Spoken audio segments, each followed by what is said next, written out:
আল্লাহ রাব্বুল আলামিন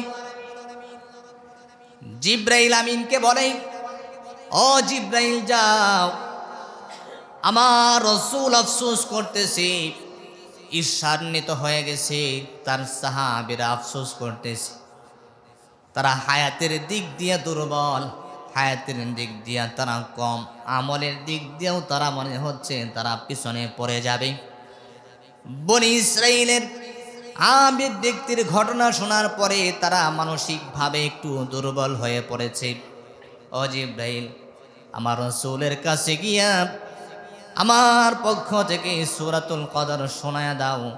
আফসোস করবার কোনো কারণ নাই, হতাশা হওয়ার কোনো কারণ নাই। আমি উম্মতে মুহাম্মাদীকে এমন একটি রজনী দান করেছি, যে এক রজনী ইবাদত করলে 1 বছর নয়, 2 বছর নয়, 83 বছর 4 মাস ইবাদত করলে যেই সওয়াব হয়, 83 বছর 4 মাসের ইবাদতের সওয়াব আমি আমার বান্দার আমল নামায় লিখে দেব। জিব্রাইল আমিন এসে উপস্থিত হয়ে গেলেন, আল্লাহর হাবিবকে সালাম বিনিময় করলেন। আসসালামু আলাইকা ইয়া রাসূলুল্লাহ, আসসালামু আলাইকা ইয়া হাবিবাল্লাহ। আফসোস করবার কোনো কারণ নাই, হতাশা হওয়ার কোনো কারণ নাই। আপনি মনে করতে পারেন আপনার উম্মত আমলের দিক দিয়ে পিছনে পড়ে যাবে, কারণ তাদের হায়াত কম, বনি ইসরাইলের লোকেরা হায়াত পেয়েছে বেশি। ও নবীজি, আল্লাহ রাব্বুল আলামিন আপনার কলবকে শান্ত করার জন্য আপনার উম্মতকে আল্লাহ রাব্বুল আলামিন একটি পুরস্কার দিয়েছেন, একটি অফার দিয়েছেন। এবার জিব্রাইল তেলাওয়াত করে শোনালেন, ইন্না আনজালনাহু ফি লাইলাতিল কদর ওয়া মা আদরাকা মা লাইলাতুল কদর লাইলাতুল কদরি খায়রুম মিন আলফি শাহর। আল্লাহু আকবার। আল্লাহ রাব্বুল আলামিন জানালেন, ও নবীজি, চিন্তার কোনো কারণ নাই, হতাশার কোনো কারণ নাই, পেরেশানি ভোগ করবার কোনো কারণ নাই। ইন্না আনজালনাহু ফি লাইলাতিল কদর, নিশ্চয় আমি এই কোরআনকে লাইলাতুল কদরে নাজিল করেছি।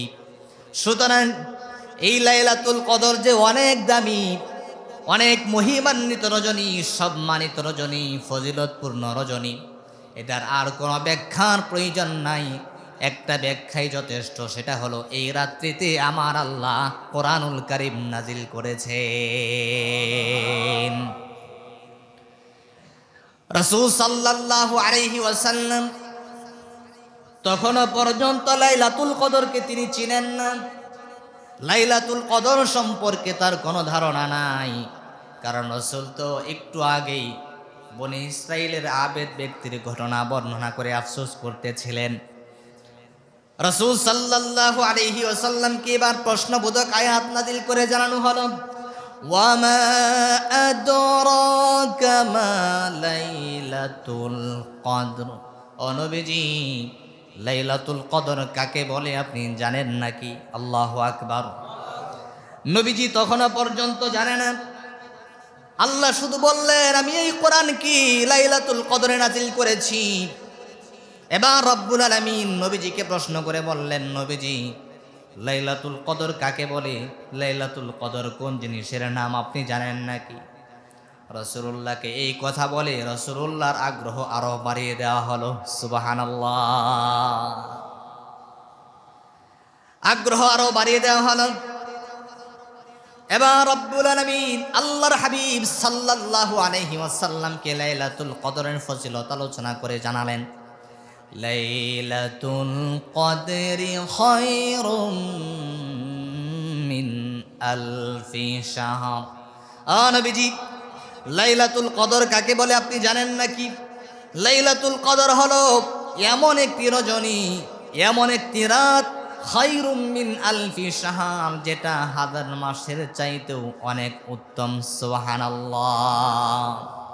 এবার যদি আপনি 1000 মাস হিসাব করেন তাহলে হয় 83 বছর 4 মাস। সুবহানাল্লাহ। আল্লাহ রাব্বুল আলামিন তার হাবিবের কলবকে এমন ভাবে শান্ত করে দিলেন, যেই হাবিব 80 বছরের হিসাব মিলায়, 80 বছরের হিসাবের আফসোস করে, 80 বছরের ইবাদতের আফসোস করে, ঈর্ষা করে। আল্লাহ রাব্বুল আলামিন বলে, নবীজি আপনি 80 বছরের চিন্তা করেন, আমি তো আপনাকে এমন অফার দান করেছি যেটা 80 বছর প্লাস। আল্লাহু আকবার। লাইলাতুল কদরি খায়রুম মিন আলফি শাহর। আরবিতে হাজারকে বলা হয় আলফুনকে। আরবিতে এর চাইতে উপরে কোনো সংখ্যা হয় না। ইংরেজিতে এর সংখ্যা অনেক বাড়ে, কিন্তু আল্লাহ রাব্বুল আলামিন 80 বছরের চাইতে 83 বছর 4 মাসের চাইতেও অধিক উত্তম বলেছেন, খয়রুন লাগাই দিলেন। অর্থাৎ এর চাইতেও বেশি হতে পারে। কত বেশি হতে পারে তার কোনো হিসাব নাই। ও নবীজি, আপনি 80 বছরের ইবাদতের আফসোস করেন, 80 বছরের ইবাদতের ঈর্ষা করেন, আপনার সাহাবীরা ঈর্ষা করে, আফসোস করেন। আমি আল্লাহ আপনার উম্মতকে আপনাকে এমন অফার দান করেছি যেটা 80 বছরের চাইতেও বেশি। খায়রুম মিন আলফি শাহর, যেটা 83 বছর 1000 মাসের চাইতেও অধিক উত্তম, অধিক শ্রেষ্ঠ। 1000 মাসের হিসাব করলে 83 বছর 4 মাস হয়। এবার আপনি হিসাব মিলায় দেখেন, আপনি আপনার জীবনে যদি একটা লাইলাতুল কদর পেয়ে যান, তাহলে আপনি আপনার জীবনে 83 বছর 4 মাস ইবাদতের সওয়াব লাভ করে যাবে। এবার আপনি আপনার জীবনের হায়াতটাকে একটু হিসাব করেন।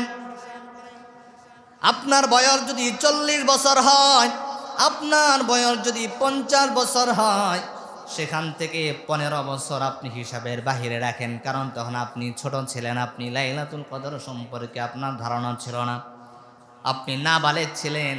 15 বছর পর থেকে যদি আপনি হিসাব করেন, আপনার জীবনে যদি আপনি 10টি লাইলাতুল কদর পেয়ে যান, এমন 1000 বছর কেন, 1000 বছর কেন, এর চাইতেও বেশি ইবাদতের সওয়াব আপনি লাভ করতে পারবেন। এবার চিন্তা করে দেখেন, আপনার জীবনে যদি 10টি লাইলাতুল কদর আপনি কাজে লাগাতে পারেন, 20টি লাইলাতুল কদর আপনি কাজে লাগাতে পারেন। বনি ইসরাইলের লোকেরা যারা টানা 80 বছর ইবাদত করত, 80 বছর সিয়াম সাধনা করত, যুদ্ধ করত, রাত্রিবেলা তারা তাহাজ্জুদের সালাত আদায় করত, কিন্তু আপনার জীবনে যদি 10টি লাইলাতুল কদর থাকে, এমন 80 বছরের ইবাদতকারীর চাইতেও আপনি অনেক দূর এগিয়ে যাবেন। আল্লাহু আকবার। লাইলাতুল কদরি খায়রুম মিন আলফি শাহর। এটি হলো এমন একটি রজনী যেটা 1000 মাসের চাইতে উত্তম। যে রাত্রিতে আমার আল্লাহ কোরআন নাজিল করেছেন, আমরা প্রথম জুমায়, রমাজানের প্রথম জুমায় আলোচনা করেছিলাম রাত্র কেন দামি হয়েছে। লাইলাতুল কদর কেন দামি হলো, রমাজানুল মুবারক কেন দামি হলো, মক্কা কেন দামি হলো, মদিনা কেন দামি হলো, সব কিছু আমরা আলোচনা করেছি। সুতরাং আমরা বুঝতে পারলাম লাইলাতুল কদরে আল্লাহ রাব্বুল আলামিন কোরআন নাজিল করেছেন। কোরআন নাজিল হবার কারণে লাইলাতুল কদর পৃথিবীর যত রাত্রি আছে, সমস্ত রাত্রির মধ্য থেকে লাইলাতুল কদর দামি হয়ে গেছে। সাহাবীদেরকে, রাসূলুল্লাহকে আল্লাহ তাআলা সান্ত্বনা দিলেন, নবীজি আফসোস করিয়েন না, হতাশা হওয়ার কিছু নাই। আমি আল্লাহ এমন রজনী দান করেছি, এক রাত ইবাদত করলেই 80 বছর প্লাস ইবাদত করলে যে সব সমান সব আমি আল্লাহ আপনার উম্মতের আমল নামায় দান করে দিই।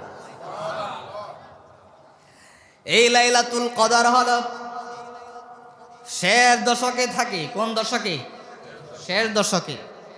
রাসূল সাল্লাল্লাহু আলাইহি ওয়াসাল্লাম লাইলাতুল কদর তালাশ করবার জন্য প্রথম দশকে ইতিকাফ করলেন, দ্বিতীয় দশকে ইতিকাফ করলেন। রাসূলুল্লাহকে জানানো হলো, ইয়া রাসূলুল্লাহ, ইয়া হাবিবাল্লাহ, আপনি যে উদ্দেশ্যে ইতিকাফ করলেন আপনার উদ্দেশ্য হাসিল হয় নাই, আপনি যেটা তালাশ করছেন সেটা পান নাই। এবার রাসূল তৃতীয় দশকেও ইতিকাফ করলেন, সাহাবীরাও ইতিকাফ করলেন। ও আমার মুসল্লিরা, ও মুসলমানেরা, ভালো করে শুনেন, এমন একটা রজনী, এমন একটা ফজিলতপূর্ণ রজনী আল্লাহ রাব্বুল আলামিন কেন আড়াল করে দিলেন, কেন এটা প্রকাশ করলেন না? এর পিছনে একটা উদ্দেশ্য আছে না নাই? রাসূল সাল্লাল্লাহু আলাইহি ওয়াসাল্লামকে জানানো হলো, ইয়া রাসূলুল্লাহ, অমুক রজনীতে লাইলাতুল কদর। সুবহানাল্লাহ। রাসূলুল্লাহকে জানানো হলো, রাসূলুল্লাহ এই রাত্রিতে লাইলাতুল কদর। প্রথমে জানানো হয়েছে। রাসূল জামা পরিধান করলেন, লাইলাতুল কদরের খবর দেওয়ার জন্য তিনি ঘর থেকে বের হলেন। আল্লাহর হাবিব সাল্লাল্লাহু আলাইহি ওয়াসাল্লাম মসজিদে নববীর দিকে তিনি বের হলেন লাইলাতুল কদর সম্পর্কে সাহাবীদেরকে জানাবেন। রাসূলুল্লাহ ঘর থেকে বের হয়ে মসজিদে যাওয়ার পূর্বে তিনি পথিমধ্যে দেখে দুই ভাই, দুই সাহাবী, তারা পরস্পর ঝগড়া করতেছে। দুইজন পরস্পর ঝগড়া করতেছি। রাসূল সাল্লাল্লাহু আলাইহি ওয়াসাল্লাম সেখানে গেলেন। আরো অনেক মানুষ, অনেক সাহাবী সেখানে একত্রিত হয়ে গেল। তাদের ঝগড়া দেখে রাসূল সাল্লাল্লাহু আলাইহি ওয়াসাল্লাম দাঁড়ায় তা সমাধান করে দিলেন, মিলায়া দিলেন। এই যে রাসূল লাইলাতুল কদরের খবর দেওয়ার জন্য ঘর থেকে বের হলেন, প্রতিমধ্যে দেখে দুইজন সাহাবী ঝগড়া করে, মারামারি করে। তাদের এই দৃশ্য দেখে রাসূল দাঁড়ালেন, সাহাবীরা দাঁড়ালেন, সমাধান করে দিলেন, দুই ভাইকে মিলাই দিলেন। এই অল্প সময়ের ব্যবধানে আবার আল্লাহ রাব্বুল আলামিন রাসূলুল্লাহর জেহান থেকে লাইলাতুল কদরের নির্দিষ্ট তারিখটাকে, নির্দিষ্ট রজনীটাকে আল্লাহ তাআলা মুছাই দিলেন। আবার রাসূল ভুলে গেলেন। এবার রাসূল সাল্লাল্লাহু আলাইহি ওয়াসাল্লাম মিম্বারে বসলেন, বয়ান করছিলেন। সাহাবীদেরকে বললেন, ও আমার সাহাবীরা শোনো, আমি একটি মহিমান্বিত রজনীর খবর দেওয়ার জন্য ঘর থেকে বের হলাম। যে তারিখটা, যে রজনীর কথা আল্লাহ তাআলা নির্দিষ্ট করে আমাকে জানিয়ে দিলেন, সেই সুসংবাদ দেওয়ার জন্য আমি মসজিদে আসার জন্য রওনা হলাম। প্রতিমধ্যে দেখলাম দুইজন সাহাবী ঝগড়া করে, তাদেরকে মিলাই দিলাম, তাদের ঝগড়ার সমস্যার সমাধান করে দিলাম। এই অল্প সময়ের ব্যবধানে আল্লাহ রাব্বুল আলামিন আমার জাহান থেকে সেটা মুছে দিলেন। আমি আবার ভুলে গেলাম। লাইলাতুল কদরের নির্দিষ্ট তারিখটা আমার রাসূল এখন বলতেছেন আমি ভুলে গেছি, আমার মনে নাই, তোমাদেরকে আমি জানাতে পারলাম না। এবার রাসূল সাল্লাল্লাহু আলাইহি ওয়াসাল্লাম এই ঘটনা থেকে সাহাবায়ে আজমাইনদেরকে দুইটা সবক দিলেন। ও আমার সাহাবীরা শুনে রাখো, যেহেতু আল্লাহ রাব্বুল আলামিন আমাকে স্মরণ করালেন, আমাকে জানালেন, আবার আল্লাহ তাআলা আমাকে ভোলাই দিলেন, সুতরাং বোঝা যায় এটার মধ্যেই বান্দার জন্য কল্যাণ নিহিত রয়েছে। সুবহানাল্লাহ। দুই নাম্বার বিষয় হলো, যেই ঘটনাকে কেন্দ্র করে আমি ভুলে গেলাম, যেই ঝগড়ার কারণে আমি ভুলে গেলাম, ঝগড়া, ফাসাদ, মারামারি কখনো সমাজের মধ্যে কল্যাণ বয়ে আনে না। অকল্যাণ ছাড়া ঝগড়ার মধ্যেই কিছু নাই। রাসূলুল্লাহ বললেন, যেহেতু আমাকে আল্লাহ ভুলাই দিয়েছেন, সুতরাং এটার মধ্যে কল্যাণ। আল্লাহ জানালেন, আবার আমি ভুলে গেলাম, সুতরাং এটার মধ্যে কল্যাণ নিহিত রয়েছে। যদি নির্দিষ্ট তারিখে লাইলাতুল কদর পাওয়া যেত, মানুষ সারা বছর নাফরমানি করত, সারা বছর গুনাহ করত, আর মনে মনে ইচ্ছা পোষণ করত লাইলাতুল কদরে অমুক তারিখে তওবা করে ভালো হয়ে যাব, গুনাহগুলো মাফ করে নেব। এই নির্দিষ্ট তারিখের আশায় বান্দারা গুনাহ করতে করতে তার হায়াত এর আগে শেষ হয়ে যেত, তার কপালে লাইলাতুল কদর আর জুটত না। এই জন্য এই দামি রজনীটা কি, এই দামি রাত্রিটাকে আল্লাহ তাআলা আড়াল করে দিলেন, একটু গোপন রাখলেন। কারণ যে জিনিসটা ঢাকা থাকে, যে জিনিসটা আড়াল থাকে, সেই জিনিসটা একটু মহামূল্যবান, ঠিক কিনা বলেন? কারণ দামি জিনিসটাকে মানুষ হেজাব দিয়ে আবৃত করে রাখে, ঢেকে রাখে। আল্লাহ রাব্বুল আলামিন প্রথম দশকেও রাখলেন না, দ্বিতীয় দশকেও রাখলেন না, তৃতীয় দশকে রাখলেন। এবার রাসূল সাল্লাল্লাহু আলাইহি ওয়াসাল্লামকে সহজ করে দিলেন। ইয়া রাসূলুল্লাহ, ইয়া হাবিবাল্লাহ, লাইলাতুল কদর শেষ রজনীতে, শেষ দশকে ঠিক আছে, তবে বেজোর রজনীগুলোতে, কোন রজনীতে? অর্থাৎ শেষ দশকের যে বেজোর রজনীগুলো আছে, ওই বেজোর রজনীগুলোতে যদি আপনার উম্মতানা লাইলাতুল কদর তালাশ করে, লাইলাতুল কদর তালাশ করলে তারা পেয়ে যাবে। সুবহানাল্লাহ। একটা লাইলাতুল কদর যদি আমি আপনার জীবনে পেয়ে যাই, তাহলে 83 বছর 4 মাস ইবাদতের সওয়াব আপনি আমি লাভ করতে পারবো। এই জন্য লাইলাতুল কদর তালাশ করার দরকার আছে না নেই? লাইলাতুল কদর পাওয়ার জন্য সর্বোত্তম পদ্ধতি হলো, সর্বোত্তম আমল হলো ইতিকাফ করা। কি করা? ইতিকাফ করা। শেষ দশকে ইতিকাফ করা। ইতিকাফ হলো 3 প্রকার। কত প্রকার? ইতিকাফ হলো 3 প্রকার। 1 নাম্বার হলো ওয়াজিব ইতিকাফ। কি ইতিকাফ? ওয়াজিব ইতিকাফ। 2 নাম্বার হলো সুন্নাতে মুআক্কাদা কিফায়া ইতিকাফ। 3 নাম্বার হলো নফল বা মুস্তাহাব ইতিকাফ। এবার আসুন ওয়াজিব ইতিকাফ কাকে বলেন? ওয়াজিব ইতিকাফ হলো মান্নতের ইতিকাফ। কিসের ইতিকাফ? কথা বলেন কিসের? মান্নতের ইতিকাফ। আপনি মান্নত করলেন, নিয়ত করলেন আল্লাহ তাআলার কাছে, আল্লাহ আমার যদি এই সমস্যাটার সমাধান হয়, আমার যদি এই উদ্দেশ্যটা হাসিল হয়, আমি যদি এই কাজে সফলতা হতে পারি, সফলতা অর্জন করতে পারি, তাহলে আমি ইতিকাফ করব 2 দিন, 3 দিন, 5 দিন, 10 দিন, আপনার ইচ্ছা মতো। এটাকে বলে ওয়াজিব ইতিকাফ। যদি আপনার উদ্দেশ্য হাসিল হয়ে যায় তাহলে ইতিকাফ করতে হবে। তবে মান্নতের ওয়াজিব ইতিকাফ রোজা রাখা অবস্থায় করতে হবে, রোজা ছাড়া হবে না। এটা আপনার উপর ওয়াজিব হয়ে যাবে। আপনার উদ্দেশ্য হাসিল হয়ে গেলে এই ইতিকাফ আপনার উপর আবশ্যক, আপনার করতেই হবে। 2 নাম্বার হলো সুন্নাতে মুআক্কাদা কিফায়ে ইতিকাফ। রমাজানুল মুবারকের শেষ দশকের ইতিকাফ, লাইলাতুল কদরের ইতিকাফ। সমাজের মধ্যে যদি কেউ ইতিকাফ পালন না করে, কেউ যদি না বসে, তাহলে পুরা সমাজের মানুষ গুনাহগার হবে। পুরা সমাজের মানুষ আল্লাহর আদালতে দাঁড়াতে হবে। আবার যদি সমাজের পক্ষ থেকে আল্লাহর কোনো একজন বান্দা, 2 জন বান্দা, একাধিক বান্দা ইতিকাফে বসে যায়, তাহলে আল্লাহ রাব্বুল আলামিন এই 1-2 জন ইতিকাফকারীর কারণে পুরা সমাজের মানুষকে ইতিকাফের গুনাহ থেকে আমার আল্লাহ বাঁচায় দিবে। তাহলে এই রমাজানুল মুবারকের যে ইতিকাফ, এটা হলো সুন্নাতে মুআক্কাদা কিফায়ে ইতিকাফ। যদি 2-1 জন বসে যায় তাহলে পুরা সমাজের মানুষ গুনাহ থেকে বেঁচে যাবে। আর যদি কেউ না বসে তাহলে পুরা সমাজের মহল্লার সমস্ত মানুষ এর জন্য গুনাহগার হবে। বুঝতে পেরেছেন? 3 নাম্বার হলো নফল বা মুস্তাহাব ইতিকাফ। এটা 1 মুহূর্তের জন্য হতে পারে, 1 দিনের জন্য হতে পারে, 10 মিনিটের জন্য হতে পারে। আপনি মসজিদে আসলেন, বসলেন, ইতিকাফের নিয়ত করলেন, নামাজও পড়া হয়ে গেল।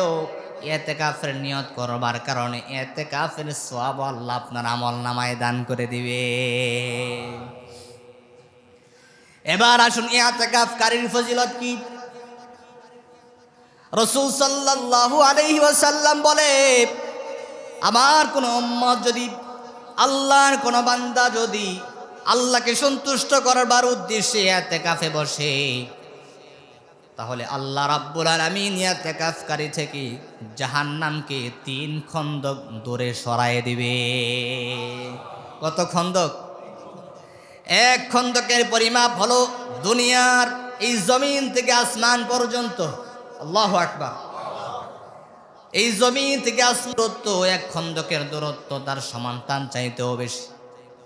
এবার চিন্তা করেন, ইতিকাফকারী যদি দুনিয়ার এই জমিন থেকে আসমান পর্যন্ত এরকম 3 দূরত্বের বেশি দূরে থাকে, তাহলে তার কাছে তো, তার দেহের মধ্যে তো জাহান্নামের আগুনের ভাবও লাগবে না। কথা বলেন ঠিক কিনা? জাহান্নামের আগুন তাকে স্পর্শ করতে পারবে না। আল্লাহু আকবার। 2 নাম্বার ফজিলত হলো, যারা ইতিকাফ করবি, ইতিকাফকারী 2টা কবুল হজ এবং 2টা কবুল উমরার সওয়াব লাভ করতে পারবে। আল্লাহু আকবার। মানুষ লক্ষ লক্ষ টাকা খরচ করে উমরায় যায়, লক্ষ লক্ষ টাকা খরচ করে হজ করতে যায়, ওই হজ কবুল হতেও পারে নাও হতে পারে, তার কোনো গ্যারেন্টি নাই। কিন্তু ইতিকাফ করলে রাসূল আমার জানালেন 2টা কবুল হজ এবং 2টা কবুল উমরা, যেটা আগে থেকে আল্লাহ তাআলার কাছে কবুল হয়ে আছে। কবুল হজের কবুল উমরার যেই সওয়াব আল্লাহ রাব্বুল আলামিন ওই বান্দার আমল নামায় কবুল হজ কবুল উমরার সওয়াব দান করে দিবে। লাভ আছে না নাই? এবার রাসূল সাল্লাল্লাহু আলাইহি ওয়াসাল্লাম বলে আরো একটি ফজিলত হলো, যারা ইতিকাফ করবি, ইতিকাফকারী 40 দিন ইসলামী রাষ্ট্রের সীমানা পাহারা দিলে যে সওয়াব হয় তার সম পরিমাণ সওয়াব ইতিকাফকারীর আমল নামায় আমার আল্লাহ দান করে দিবে। সুবহানাল্লাহ। সীমান্ত পাহারা দেওয়া শরীয়তে ইসলামের মধ্যে গুরুত্বপূর্ণ একটি ফজিলতের ইবাদত। 40 দিন পর্যন্ত সীমান্ত পাহারা দিলি রাসূল সাল্লাল্লাহু আলাইহি ওয়াসাল্লাম বলে আল্লাহ রাব্বুল আলামিন তার জীবন থেকে গুনাহকে এমনভাবে পবিত্র করে দেয়, সে যেন সবে মাত্র মায়ের গর্ভ থেকে প্রসব হলো, তার জীবনে যেমন গুনাহ নাই। ইসলামী রাষ্ট্রের সীমানা পাহারা দিলে আল্লাহ রাব্বুল আলামিন তার জীবন থেকে সমস্ত গুনাহগুলো মাফ করে দেয়। এখন মনে করতে পারেন এটা কোন কারণে এত ফজিলত? কারণ হলো সে তার জানের রিস্ক নিয়ে আপনার জান মালের নিরাপত্তা দিচ্ছে। কারণ যারা সীমান্ত পাহারা দেয় তাদেরকে যে কোনো সময় হত্যা করা হতে পারে, ঠিক কিনা বলেন? তাদের হায়াতের কোনো গ্যারেন্টি নাই, যে কোনো সময় তাদের উপর আক্রমণ হতে পারে। তাদের পাহারা দেওয়ার কারণে আপনি নিশ্চিন্তে আপনার জান মাল নিয়ে চলাফেরা করতে পারতেছেন। সুবহানাল্লাহ। তো 40 দিন সীমান্ত পাহারা দিলে যে সওয়াব আল্লাহ ইতিকাফকারীর আমল নামায় সমান সওয়াব দান করে, অর্থাৎ শাওয়ালের চাঁদ ওঠার সঙ্গে সঙ্গে আল্লাহ রাব্বুল আলামিন ইতিকাফকারীর জীবনের সমস্ত গুনাহগুলো মাফ করে দিয়া একটা নবজাতক শিশুর মতো পবিত্র বানায় দেয়। যদি আওয়াজ দেয়া বলেন না সুবহানাল্লাহ। এখন এই ইতিকাফ করার দরকার আছে না নাই? টাকা দিয়ে ইতিকাফ করানো নাকি বলেন? হ্যাঁ, এমন অনেক সমাজ আছে, সমাজ থেকে ইতিকাফে কেউ বসে না, অন্য সমাজ থেকে ওয়াকিজু, ওসল, আত্রা, ওলা, ল্যাংরা সেটা কোনো কাজ করতে পারে না, এমন একটা ধৈর্য না ইতিকাফে বসায় দেয় টাকার বিনিময়ে। আছে না নেই? জোরে আওয়াজ দেয়া বলেন আছে না নাই? এখন আপনার সাধারণ জ্ঞানে এটা আপনার বিবেককে প্রশ্ন করেন, এই সুদ খাওয়া আর টাকার বিনিময়ে ইবাদত করা এই দুইটার মধ্যে কোনো পার্থক্য আছে? তাও আবার এমন ব্যক্তিকে বসালো যেটা ওয়াকিজু, আর কোনো কাজ নাই, চলে না সমাজে। কি করে না? সমাজে চলে না, বার্ধক্যে উপনীত হয়ে গেছে, উঠলে বসতে পারে না, বসলে উঠতে পারে না, দাঁড়ালে বসতে পারে না। তাকে বলা হয় তোমারে পার ডে এত টাকা 500 টাকা করে দেয়া দিব না, ইতিকাফে বসো। আচ্ছা বলেন টাকার বিনিময়ে কি গুনাহ মাফ করানো সম্ভব? আল্লাহ কি ঘুষ খায়? আল্লাহর আদালতে ঘুষ চলে? যদি কোনো ব্যক্তি টাকার বিনিময়ে ইতিকাফে বসে এবং বসায়, দুটোটাই কবিরা গুনাহ। দুটোটাই কি গুনাহ? কবিরা গুনাহ না। আপনি নিজেকে মাফ করানোর জন্য, লাইলাতুল কদর তালাশের জন্য আপনি নিজ আগ্রহে ইতিকাফে বসলেন।